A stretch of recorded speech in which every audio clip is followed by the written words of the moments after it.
विश्रांतीनंतर आपलं स्वागत।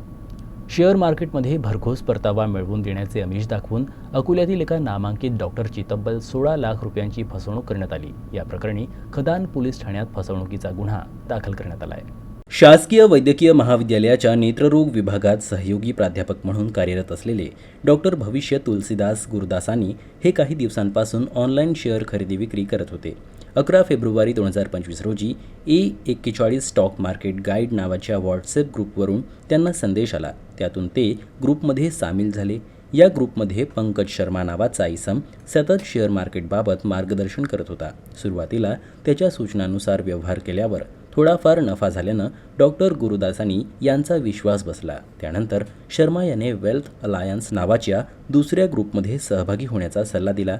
सोबतच ACT अल्फा नावाचे ॲप एका मोबाईल लिंकद्वारे डाउनलोड करण्यास सांगितलं। टप्प्याटप्प्यानं डॉक्टर गुरुदासानी यांनी एकूण 16 लाख गुंतवले। पुढे 42 लाख परत मिळतील असं सांगून आणखी 8 लाख रुपये गुंतवण्याचा आग्रह केला आणि 1 कोटीचे टार्गेट पूर्ण करण्यास सांगितलं। त्यामुळं डॉक्टर गुरुदासानी यांना संशय आल्यानं त्यांनी खदान पोलीस ठाण्यात तक्रार दाखल केली। पोलिसांनी पंकज शर्मा या अनोळखी इसमाविरुद्ध गुन्हा नोंदवला आहे। पोलीस निरीक्षक मनोज केदारे यांच्या मार्गदर्शनाखाली प्रकरणाचा तपास सुरू आहे।